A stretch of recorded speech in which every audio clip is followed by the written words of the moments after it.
बात मत करा बाबू। बाबू हमारे 100 रुपया के चड्डी में 6 करोड़ के सामान लेके घूमेलन। 100 रुपया के चड्डी में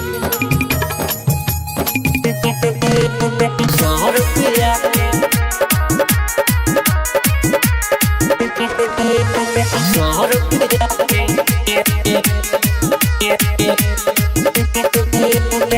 बाटे मजनुअन के हुस कम फुल पावर में रहेला हरदम बाटे मजनुअन के हुस कम फुल पावर में रहेला हरदम। इहे हमर सुबह और इहे हमर शाम बा। औकात की बात मत करा बाबू। बाबू हमारे 100 रुपया के चड्डी में 6 करोड़ के सामान लेके घूमेलन। 100 रुपया के चड्डी में 6 करोड़ के धैले सामान बा। 100 रुपया के चड्डी में 6 करोड़ के धैले सामान बा। 100 रुपया के 100 रुपया के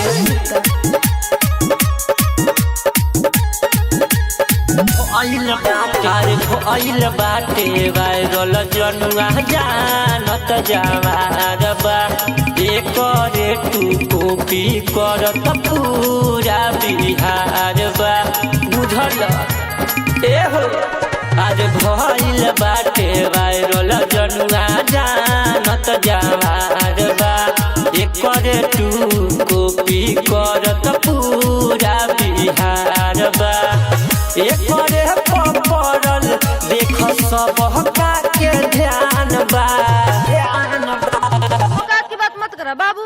बाबू हमारे 100 रुपया के चड्डी में 6 करोड़ के सामान लेके घूमेलन। 100 रुपया के चड्डी में 6 करोड़ के धैले सामान बा। 100 रुपया के चड्डी में 6 करोड़ के धैले सामान बा। 100 रुपया के चड्डी में 100 रुपया के चड्डी में 100 रुपया के बाटे ही लैले उ अकेले इंस्टाग्राम हो छैले बाटे पूरा खाली करे ही नाम हो बार चलता।